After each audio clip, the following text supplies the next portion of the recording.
Hello, everyone. Today, we're going to talk about a topic that is becoming increasingly important in the lives of millions of people: how to manage prediabetes and, in some cases, even reverse type 2 diabetes. If you've been diagnosed with prediabetes and want to do everything you can to prevent it from turning into diabetes, or if you're already dealing with type 2 diabetes and wondering if it can be reversed, this video is for you. In recent years, the number of people diagnosed with prediabetes and type 2 diabetes has skyrocketed both in Brazil and around the world. This isn't just a coincidence. The modern lifestyle, filled with unhealthy diets, lack of physical activity, and constant stress, has played a major role. But the good news is that there are ways to stop prediabetes from progressing and, in some cases, even reverse type 2 diabetes. Type 2 diabetes is often seen as a chronic and irreversible disease, but recent research suggests that with the right lifestyle and dietary changes, it's possible to prevent prediabetes from progressing and even reverse an existing diabetes diagnosis. That's exactly what you're going to learn today: 5 essential tips to turn things around. Before we dive in, make sure to like the video, subscribe to the channel, and turn on notifications so you don't miss out on our health tips. Also, share this video with your friends and family because quality information can save lives. Don't forget to comment below, telling us if you have prediabetes or diabetes and where you're watching from. Let's share experiences and strengthen our community. Now, let's talk about what prediabetes really is. You may have heard the term and wondered, is it real? The answer is yes, prediabetes exists, and it's a warning sign that should not be ignored. Prediabetes occurs when blood sugar levels are higher than normal but not high enough to be considered diabetes. Think of it as a yellow light. It's not as severe as a red light, which would be diabetes, but it's far from the green light of normality. And here's an alarming fact: about 1 in 4 people with prediabetes develop type 2 diabetes within 5 years if no action is taken. If you've been diagnosed with prediabetes, know that you're not alone. In Brazil alone, more than 40 million people have this condition, and over 15 million are living with diabetes, with 90% of those cases being type 2 diabetes. The global picture is just as concerning. Back in 1980, there were approximately 108 million people with diabetes worldwide. By 2021, that number had soared to an astonishing 537 million. And during the pandemic, the numbers rose even higher, with more than 70 million new cases between 2019 and 2022. It's a true global epidemic, and we need to act. Diabetes doesn't just affect your quality of life, it comes with serious consequences such as blindness, amputations, kidney failure, and, of course, death. In 2021, 6.7 million deaths were linked to diabetes, whether from heart attacks, strokes, COVID-19 complications, or other related conditions. Faced with such alarming numbers, we need to understand why diabetes has become so prevalent in recent years. Is sugar to blame? Not entirely. While sugar certainly plays a role, the main culprit behind the surge in diabetes cases is the rise in obesity. That's right, obesity and diabetes go hand in hand. Do you remember how rare it used to be to see obese people at the beach or pool? Nowadays, the majority of people are overweight, and this is directly connected to the rise in diabetes. But what exactly is the link between obesity and diabetes? The main connection is insulin resistance, a condition in which the body's cells are unable to efficiently absorb sugar from the blood. And what does insulin do? It's produced by the pancreas and allows cells to use sugar as energy. When insulin doesn't work properly, the pancreas tries to compensate by producing more insulin, but this creates a vicious cycle. Excess insulin increases hunger, promotes weight gain, and worsens insulin resistance. This leads to fat accumulation in the liver and generalized weight gain, which, in turn, promotes the development of prediabetes and eventually type 2 diabetes. But not everyone with insulin resistance is obese. About 20% of people with insulin resistance have a normal weight. This can be related to genetics and other factors such as poor sleep quality and a sedentary lifestyle. Poor sleep, for example, can increase insulin resistance. We know that physical activity is one of the best ways to improve insulin sensitivity. When you exercise, your muscles begin to absorb sugar from the blood more effectively, reducing blood glucose levels and giving your pancreas a much-needed break.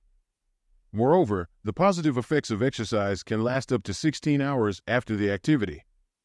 However, obesity remains the #1 cause of insulin resistance. As long as the pancreas can produce enough insulin to compensate for this resistance, blood glucose levels may remain within a healthy range. But at some point, the pancreas won't be able to keep up with the demand, and that's when prediabetes sets in.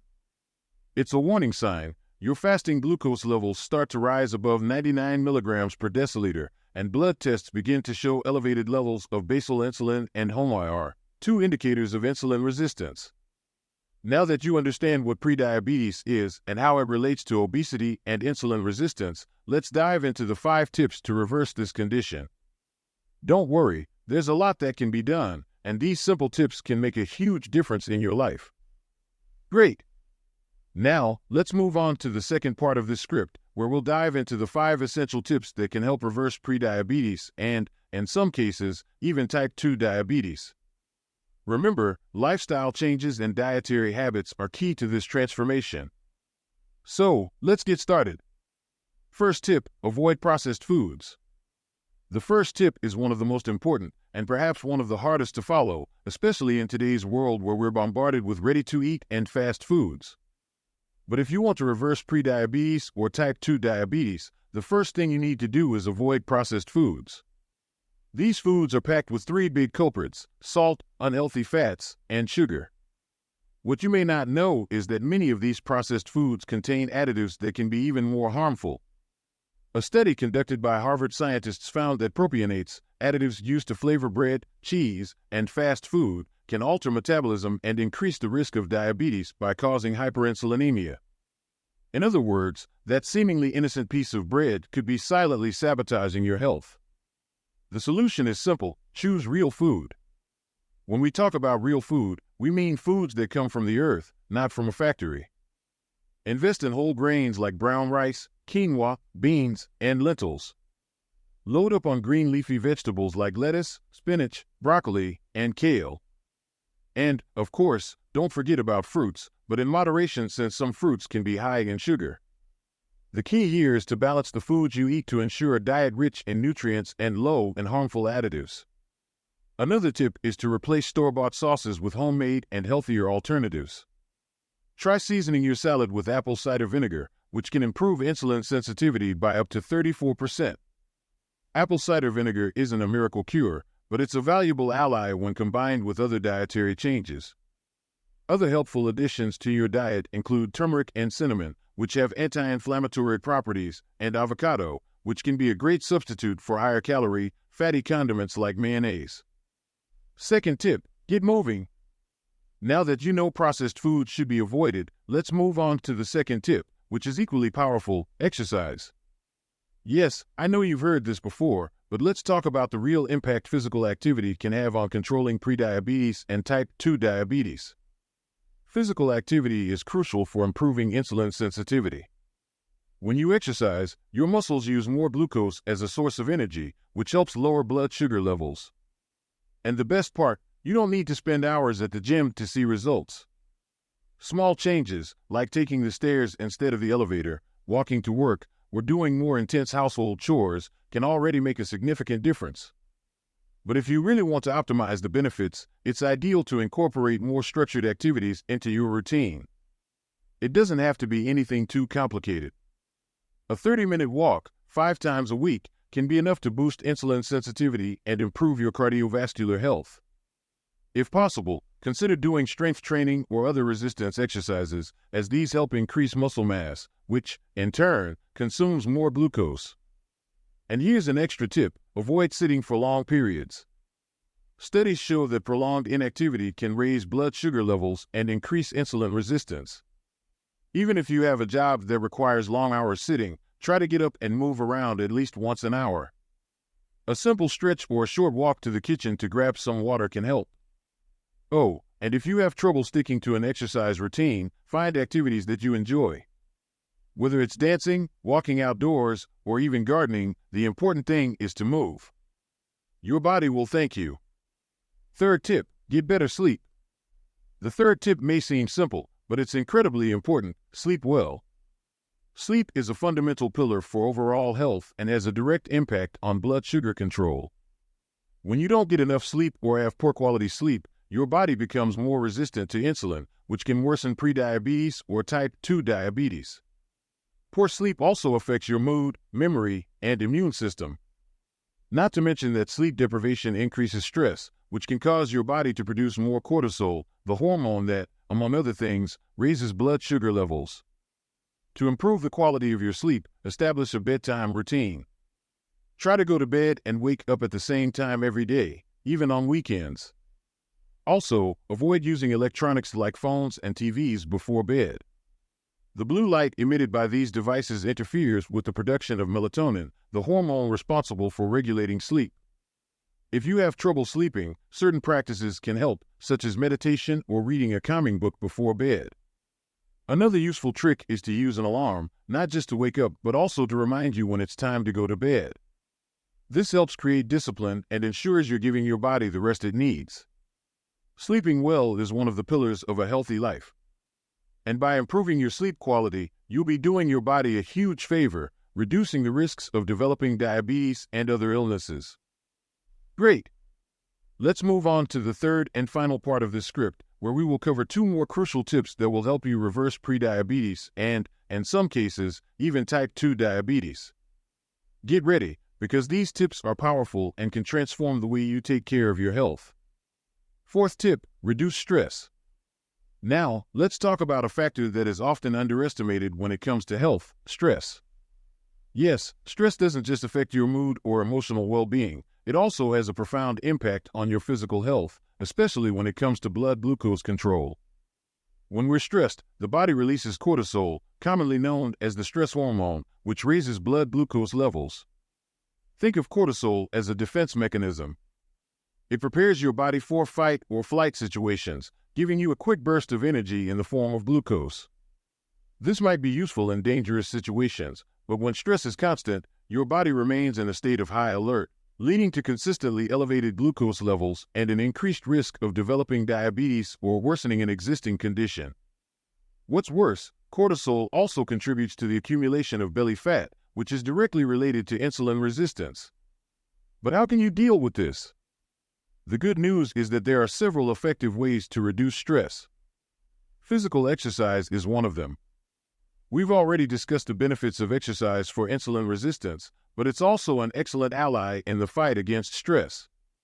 When you exercise, your body releases endorphins, the feel-good hormones, which help reduce feelings of stress and improve your mood. Another way to reduce stress is through meditation and mindful breathing. These practices help bring your body and mind back into balance, lowering cortisol levels and promoting a sense of calm. You can start with just a few minutes of meditation each day, focusing on your breathing and letting go of stressful thoughts. And of course, don't underestimate the power of a good conversation. Maintaining healthy relationships with friends and family can be a great stress reliever. When you share your concerns and feel supported, the emotional impact of stress is reduced, which directly benefits your physical health. Lastly, but certainly not least, getting good sleep, as we discussed earlier, is one of the best ways to manage stress. Sleep acts as a natural tranquilizer, allowing your body to recover and better process the day's events. Now, share in the comments below, what are your strategies for dealing with stress? Remember, stress is one of the big villains when it comes to diabetes, but with a few simple changes, you can take control and improve your quality of life. Fifth tip, lose weight. We've reached the most important tip of all, losing weight if you're overweight. Excess weight is one of the main factors contributing to insulin resistance, which can lead to prediabetes and type 2 diabetes. By losing weight, you not only improve your insulin sensitivity, but also reduce inflammation in the body and lower the risk of developing severe complications related to diabetes. Now, you might be wondering, how much weight do I need to lose to see results? The good news is that you don't need to lose a lot. Studies show that losing just 5% of your body weight can have a significant impact on your health. For example, if you weigh 80 kilograms, losing 4 kilograms can already considerably reduce the risk of progressing from prediabetes to type 2 diabetes. But how can you lose weight in a healthy and sustainable way? The key is a combination of balanced eating and regular physical activity. Extremely restrictive diets that drastically cut calories may work in the short term, but they're not sustainable. That's because, in the long run, they increase feelings of deprivation, which can lead to binge eating episodes. So, the best approach is to make gradual, sustainable changes that you can maintain over time. When it comes to diets, one strategy that can be effective is a low-calorie diet, which, combined with physical exercise, can promote weight loss. A study known as Look Ahead randomized more than 5,000 overweight or obese patients with type 2 diabetes. After 1 year, 11.5% of the participants who followed a low-calorie diet achieved diabetes remission. However, it's important to remember that maintaining the lost weight is a challenge, and remission rates can decline over the years. Another approach that has gained popularity is the low-carb diet. This strategy, which significantly reduces carbohydrate intake, can be effective for weight loss and improving blood sugar control. Ketogenic diets, which restrict carbohydrates to less than 30 grams per day while increasing healthy fat intake, have shown promising results in the short term. However, it's important to note that extreme carbohydrate restrictions should be done carefully and, preferably, under medical supervision. A study published in The Lancet in 2018, which followed 25,000 people over 10 years, showed that diets with very low carbohydrate intake could increase mortality, especially if carbs were replaced by foods high in unhealthy fats, like excessive red meat. Therefore, the ideal approach is to choose a balanced diet that prioritizes healthy carbohydrates, such as whole grains, fruits, and vegetables, rather than cutting all carbs. For more severe cases of obesity, bariatric surgery can be a viable option. The surgery is recognized as an effective treatment for type 2 diabetes remission in people with a high BMI. Results show that blood glucose levels can improve quickly, even before significant weight loss occurs, due to metabolic changes that take place after the procedure. However, surgery comes with risks and should be considered a last resort after trying other, less invasive approaches. With that, we've reached the end of our 5 essential tips for reversing prediabetes and type 2 diabetes. The path to health can be challenging, but with the right changes, you can transform your life. Losing weight, managing stress, sleeping better, exercising, and avoiding processed foods are powerful steps to achieving remission or preventing diabetes from progressing. Now, share with us, of these 5 tips, which one are you going to start applying to your life today? Leave your comment below. And of course, don't forget to subscribe to the channel, like this video, and share it with friends and family who can benefit from this information. Thank you for watching and see you in the next video.